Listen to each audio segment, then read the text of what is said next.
सारे ही तरीके कारगर हैं। जो शांत उससे कुछ काम कर सकते हैं उनको शांति प्रिय आंदोलन से, जो उससे आगे बढ़ के कुछ और थोड़ा सा उग्रता के साथ कर सकते हैं उनको भी आगे बढ़ के उस तरीके से करना चाहिए। और भगत सिंह जैसे जो व्यक्तिगत रूप से बदला लेने वाले और अकल ठिकाने लगाने वाले जो है उनकी भी आज जरूरत है, क्योंकि ये तो देखो 4 ही तो थे, इनके पीछे जो है वो मुस्लिम संप्रदाय के सारे लोगों की सपोर्ट रही होगी, उनको ब्रेन वॉश करने वाले, उनको भड़काने वाले मुल्ला और मौलवियों की जो है वो कारस्तानी रही होगी। तो ये सारी फोर्सेस एक साथ मिलकर ही काम करती हैं। हर एक क्रांतिकारी नहीं हो सकता, हर एक आंदोलनकारी नहीं हो सकता, हर एक जो है शिक्षा देने वाला नहीं हो सकता। तो जिसका जितना सामर्थ्य है उस तरीके से अपने आप को क्रियाशील करे। और आज जो है भगत सिंह जैसों की भी बहुत जरूरत है। तो भगत सिंह जी का तो खैर उस समय अलग वो था, वो तो हिंदुस्तान सोशलिस्ट रिपब्लिक आर्मी के रूप में बना, लेकिन वो तरीका जो है जो हिंसकों के साथ हिंसा करने का, वो जो है आज भी बहुत ही जरूरी हो गया। अब आप देखिए हमारी जो जुडिशरी है वो जब इसमें लाल चौक श्रीनगर के ऊपर नीलकंठ गंजू जी का हत्या की गई, उनके रिटायरमेंट के 7 साल बाद उनकी हत्या कर दी गई, तो इतनी ज्यादा ये डर गई कि भाई अगर मुस्लिमों के खिलाफ हमने कोई जजमेंट दे दिया या उनके खिलाफ जो है हमने कुछ जो है सुनाई कर ली तो हमारा भी वही असर होगा।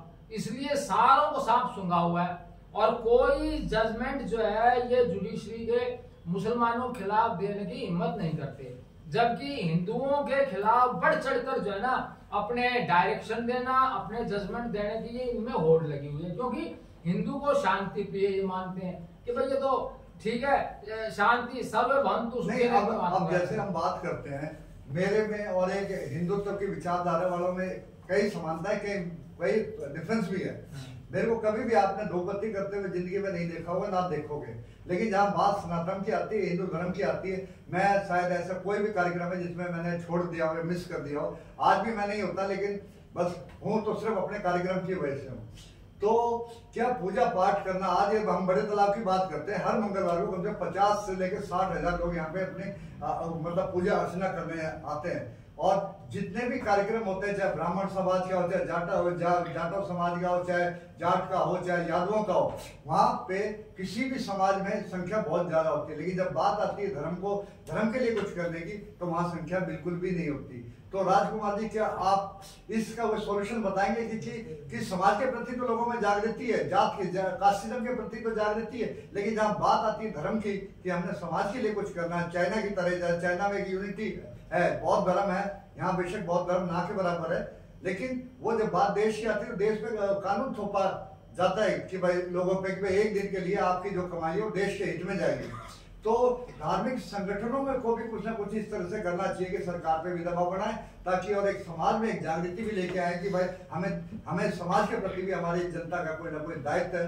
तो आपके अनुसार राजकुमार जी क्या होना चाहिए? देखिए, जाति है और जाति में हम बढ़ चढ़ करके हमारे ही सबके आपस में कोई भी समाज लगा लीजिए, जो अपनी जातियों में बंटने के कारण उनकी अलग धर्मशालाएं हो गई है, उनकी अलग कम्युनिटी हो गई है।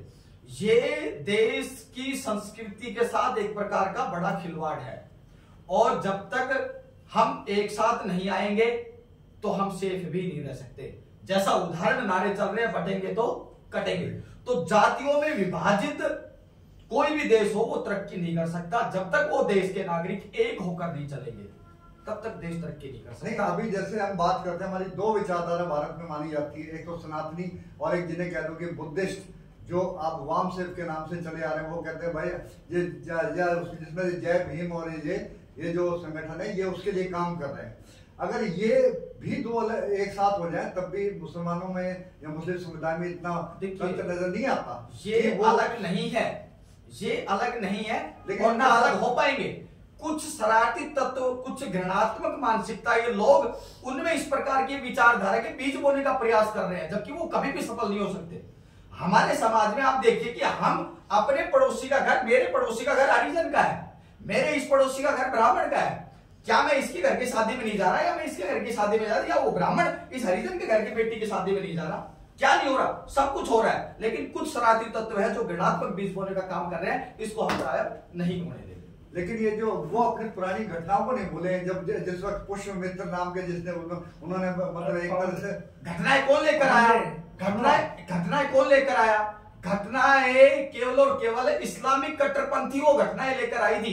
हमारे समाज में कभी भी इस प्रकार की घटनाएं नहीं। श्री राम जी ने स्वयं जो है ना जब झूठे पेड़ खा सकता है, आप मेरी बात को समझना, श्री राम जी जब स्वयं अपने जो है ना दबले कुचले कुचलों को अपने साथ लेकर चल सकता है, तो हम तो उसी की विचारधारा पर चलने वाले लोग हैं। हम कौन होते हैं कि हम समाज को अलग करने वाले? हम समाज को अलग करने वाले नहीं है। कोई घृणात्मक बीज बोने की कोशिश कर रहा है तो हम उनके प्रयासों को सफल नहीं होने देंगे। आज जैसे कि योगी की हम बात करते हैं, योगी से मेरे ख्याल से शादी इतना गैप नहीं है, वो आप वाली बात एकदम सही है कि भाई कुछ लोग हैं जो इस तरह से भड़काव कर रहे हैं, लेकिन हर वर्ग है जो योगी को स्वीकार करता है उत्तर प्रदेश में, अगर वो शांति प्रिय है या हिंदू है, इवन मुसलमान भी जो शांति प्रिय है वो स्वीकार करेंगे योगी की पॉलिसी को। तो अब हमें वर्तमान परिस्थिति जैसी इस वक्त है, नेचुरली कहीं ना कहीं ये एक आने वाले समय के लिए संकेत भी है कि आने वाले समय में 5 साल 4 साल 3 साल में दंगे होना हिंदू मुस्लिम के वाजिब हैं, ये रुकेंगे नहीं। सरकार क्यों मोदी गवर्नमेंट को जैसे जैसे कमजोर करता जाएगा, दूसरा कौम है वो ऊपर आते जाएगा, और जब बराबर के लेवल की बात आती है तो वहां जब बराबर जो हमेशा युद्ध होता है, जो लड़ाई होती है वो बराबर वाले में होती है, 40-45 का ये डिफरेंस होता है। तो ये तो तय है कि मुस्लिम और हिंदुओं में निकट भविष्य में युद्ध होना है 4-5 साल के अंदर। अब उसमें हमारी हार होती है, जीत होती है। अगर कुछ करेंगे तो हमारी जीत निश्चित है कि हम अपने मकसद में कामयाब होंगे, लेकिन हम अगर निष्क्रिय बैठा रहा, हिंदू समाज इसी तरह निष्क्रिय रहा तो फिर निश्चित रूप से हमें मुसलमानों की गुलामिता स्वीकार करनी पड़ेगी। तो क्या करना चाहिए हमें? हमारे जो आज का जो संस्कार हम अपने बच्चों को दे रहे हैं, हम अपने बच्चों को पूरी सुविधाएं दे रहे हैं, हम अपने बच्चों को सब कुछ दे रहे हैं, वो एक सबसे बड़ी ऐसी कमी है कि सारी सुविधाएं देने के बावजूद भी ना तो बच्चा नौकरी में सफल हो पा रहा है, ना ही वो समाज में सफल हो पा रहा है। सिर्फ और सिर्फ संस्कारों की कमी है। संस्कारों के बीज अगर हर घर में बोने लग जाएंगे या संस्कारों के बीज हर घर में जाने शुरू हो जाएंगे तो जागृति भी आएगी। और मैं कहता हूं कि प्रत्येक परिवार के पुरुष, माताएं, बहनें सबको हिंदूवादी संगठनों से जुड़ना होगा, सबको प्रतिक्रियाएं देखनी होगी, सबको अपडेट लेना होगा और अपने आप को इतना सक्षम बनाओ, शारीरिक तौर पर इतना बलिष्ठ बनाओ, बौद्धिक तौर पर इतना बलिष्ठ बनाओ, समाज के तौर पर डिसीजन लेने में इतना बलिष्ठ बनाओ कि समाज की तरफ अगर कल को ऐसी कोई स्थिति उत्पन्न होती है तो हम उस पर सीधे जो है ना उस हमले को या तो हम उसका प्रत्याहार कर सके। और हिंदू है ये, जब जागता है ना तो ये ताबड़तोड़ हमला करता है, फिर ये रुकता नहीं है। जब तक नहीं जागता है तब तक नहीं जागता है। अब ये इसको हमें जैसे लोगों को इसको जगाने में कितना वक्त लगेगा, इस पर हमें भी खुद को विचार करना है। नहीं, अभी जैसे गौ रक्षा की हम बात करते हैं, गौ रक्षा के लिए काफी संगठन कार्य भी कर रहे हैं और इसके अलावा जो सरकार की तरफ से वो भी काफी राशि दी जाती है कि भाई गौशाला खोलो या इस तरह से। लेकिन इसके साथ साथ आप दूसरे पहलू को भी देखिए, जितने भी कत्ल खाने भारत में हैं उनमें 60 से लेकर 70% तक है वो हिंदुओं के, वो जैनियों के हैं, वो बनियों के हैं। तो क्या हमारा दायित्व तो नहीं बनता कि एक तरफ हम गाय की रक्षा की बात करते हैं, दूसरी तरफ ऐसे कत्ल खानों को बंद करवाएं? तो सरकार का उसमें स्वार्थ हो सकता है, सरकार के पास टैक्स आ रहा है, सरकार के पास आय आ रही है, लेकिन हमारे हिंदू संगठनों का क्या स्वार्थ है? कत्ल खाने कब बंद होंगे? जब कत्ल खानों में गाय जानी बंद होगी। और गाय जानी कब बंद होगी? जब हम स्वयं से अपने घर में गाय पालना शुरू नहीं करेंगे तो कैसे कत्ल खाने बंद होंगे? जाहिर सी बात है। हरियाणा सरकार का एग्जाम्पल बताना चाहूंगा। आप गौशाला को जो हेल्प मिल रही है, आप ऑर्गेनिक खेती करोगे, आपके पास एक गाय है, उसके गौमूत्र से गोबर से खेती करोगे तो एक गाय पे 30,000 मिलेंगे। 30,000 थोड़ा क्या खा पाएगी वो साल भर? एक गाय घर में आप रख रहे हो। दूसरी बात, यदि वो गाय 15-12 लीटर से ऊपर दूध देती है, 30,000 और देगी सरकार। आप तो फ्री में दूध पी रहे हो, पहले कौन करेगा? ये हमें आपको करनी पड़ेगी। सरकार सब कुछ देगी और पहल हमारा आपको करनी पड़ेगी। हमारा काम सरकार नहीं रहे, हमारा कुछ दायित्व है, हमें करना चाहिए। श्याम सुंदर जी, आप अपनी राय दीजिए कि अब क्या करना चाहिए। इस बार बारी से सबकी राय आ जाएगी और उसी नतीजे में हम पहुंचेंगे कि भाई हमें संगठनात्मक क्या कार्रवाई करनी चाहिए। देखो, मेरा अपना विचार है, जो सभी संगठन है एक बरगद का पेड़ है, उसके हम जो अलग अलग संगठन उसकी शाखाएं, सभी का मूल है, उसकी जड़ है हिंदुत्व है। सनातन बचे, हिंदुत्व बचे, सब संगठित हो। तो पहले हम संगठन संगठित हो, पहला काम तो ये करें और संगठित होकर हम अपना प्रसार करें, अपनी शाखाएं फैलाएं और सारे मिलकर जैसे आज आए ना, सारे एक साथ एकता के साथ ऐसे एक साथ जो भी काम हो ऐसे चले, सारा काम आसान होगा। तो राजकुमार जी, आप क्या कहना चाहेंगे? देखिए, सभी संगठनों का एक होना बहुत जरूरी है। और कुछ विचारधाराएं लोगों की अलग अलग हो सकती है, किसी की कैसी हो सकती है, किसी की कैसी हो सकती है, लेकिन हमारा मूल तत्व तो एक ही है, केवल और केवल हिंदुत्व की रक्षा करना। हम लोग हिंदुत्व की रक्षा के लिए ही लड़ रहे हैं। तो ऐसे में सभी संगठनों की एक सामूहिक जो है ना मासिक बैठक का आयोजन हम विचार कर रहे हैं, उस पर कि सभी संगठनों की समन्वय टोली जिसको बोलते हैं समन्वय मिलन बैठक हम करने का प्रयास कर रहे हैं। उसको करके सभी संगठनों में जिस संगठन का जैसा स्वरूप होगा उसको उसी के अनुरूप हम काम देने की कोशिश करेंगे कि उसके अनुरूप काम हो। और बाकी तो विश्व हिंदू परिषद तो एक योजनात्मक तरीके से अंतरराष्ट्रीय स्तर पर उसकी शाखाएं चलती है, अंतरराष्ट्रीय स्तर पर काम कर रहा है। तो हमारे पास तो एक सिस्टम है ऊपर से लेकर नीचे तक, उस सिस्टम को हम दोहरा रहे हैं। हमारे अंदर तकरीबन 16 हमारे आयाम चलते हैं और 4 हमारी शाखाएं हैं अलग अलग। तो कुल मिला के 21-22 ऐसी जो चीजें हैं जो विश्व हिंदू परिषद चला रहा है। जिस संगठन का जैसा स्वरूप हो, जैसा वो काम करना चाहता हो, ठीक है, जितना विस्तार वो कर सकता हो, नहीं तो सभी संगठनों का एक सामूहिक डेटा कलेक्ट करके एक चीजें तैयार कर लो कि भाई ये यहाँ वहां पर हमारे कार्यकर्ता है, जब भी हो उस कार्यक्रम करो, उन कार्यकर्ताओं को काम देकर अलग अलग काम देकर अलग अलग कार्यों की गति में लगाए। कोई कुछ काम देखे, कोई कुछ काम देखे, कोई कुछ काम देखे, लगातार सनातन की जागृति के लिए काम करना पड़ेगा। अरे जी, आप अपने घर की जिम्मेवारी से लगभग मुक्त हैं, तो क्या आपकी जो उम्र के हैं, जो रिटायर्ड हैं, एक्स फौजी हैं या दूसरे और हैं जो मतलब 60 साल से ऊपर के हैं, क्या उनको एक तरह से समाज में जागृति के लिए नहीं आना चाहिए कि भाई तुम्हारे बच्चों के प्रति जो जिम्मेदारी थी वो भी खत्म हो गई और गृहस्थी की जिम्मेदारी भी खत्म हो गई, तो उनमें सक्रियता बहुत जरूरी है। क्यों? युवाओं को कंट्रोल वही करेंगे, युवाओं को दिशा देंगे वो देंगे। अब राजकुमार जी, श्याम सुंदर जी, मैं या ये हम लोग तो हमें अपने कार्यभार भी देखना है, लेकिन आप बिल्कुल घर से मुक्त हो तो आप क्या प्रयास करेंगे अगर आपको किसी तरह की जिम्मेदारी? ऐसा है कि मैं तो प्रयास कर चुका। आप कह रहे हो कि जो है ये बुजुर्ग जन जो है ये युवाओं को कंट्रोल करे, लेकिन मैं देख रहा हूँ कि ये युवा बुजुर्गों को कंट्रोल कर रहे हैं, क्योंकि बुजुर्गों के पास फुर्सत ही नहीं है ताश चौपट से फुर्सत निकालने की। हुक्का बीड़ी पी के कहीं इकट्ठा होकर पार्टीबाजी करने की, गपशप करने की, और या भाई अपना राबड़ी पी के सो जाने। उसके अलावा भाई 3000 रुपये सरकार दे देती है, वो बच्चे ले लेते हैं और भाई मौज मारते हैं। इसके अलावा वो कोई अपना राष्ट्र के समाज के लिए दायित्व नहीं समझते। मैं तो ये समझता हूँ कि दूसरे के बारे में सोचने के लिए कि उनको कुछ करें, जो खुद किया जाए उसको खुद कर लो, और जो साथ आए उनका स्वागत करो, और इनके बिसर बैठे रहने से कोई फायदा नहीं है, क्योंकि ये तो निष्क्रिय है। एक तरह से धोखनी जैसे सांस लेती है, इस तरह सांस ले रहे हैं, तो इनसे कोई उम्मीद नहीं की जा सकती। और हम युवकों से कहें तो उनके माँ बाप कहते हैं भाई तूने अपने तो 13 साल लग गए, नौकरी लगे हुए, अपने खा पी रहे, तो हमारे वालों को बर्बाद करता है। तो उनसे भी हम नहीं कह सकते।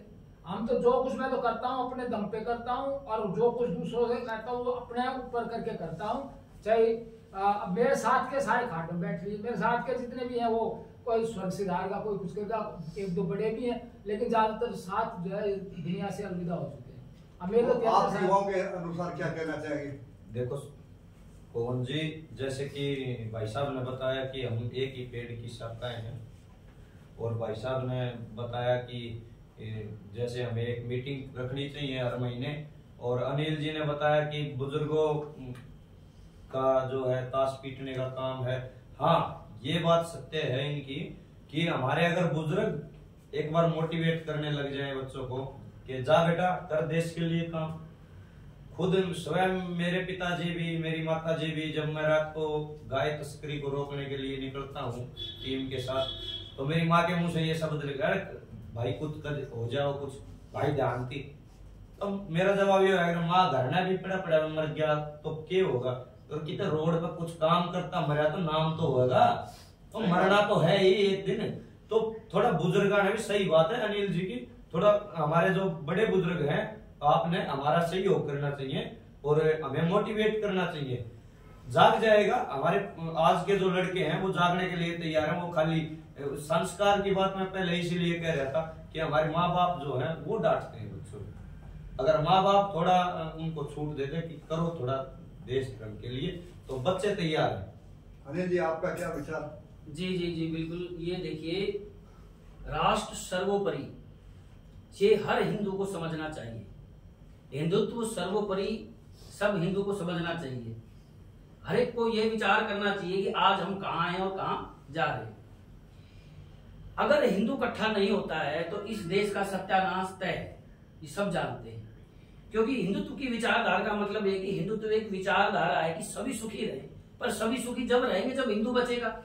अगर हिंदू को चुन चुन के इस प्रकार मार दिया जाएगा तो हिंदुत्व की विचारधारा बचेगी कहाँ। इसलिए सब संगठनों को, सब जातियों को, सब विचारधाराओं को, सबको मिलकर एक झंडे के नीचे आना चाहिए, एक जगह बैठना चाहिए, अपने विचारों को जन जन तक पहुंचाना चाहिए कि हिंदू सभी एक हो जाओ। तो आज जैसा कि एक कार्यक्रम था पहलगाम के विषय को लेकर, जो हिंदू धर्म के बारे में वो कार्यक्रम था, और सबकी अलग अलग राय हम लोगों ने जानी, और ये इस निर्णय पर हम लोग पहुंचे कि भाई सभी धार्मिक संगठनों को महीने में एक बैठक करनी चाहिए और फिर विचार विमर्श करने के बाद हमें कोई ऐसी रणनीति तैयार करनी चाहिए ताकि जितने भी संगठन हैं वो एकजुट होकर कोई सकारात्मक कार्रवाई करें। बस आज के कार्यक्रम में इतना ही। पवन कुमार की तरफ से नमस्कार। नमस्कार। नमस्कार। जय श्री राम।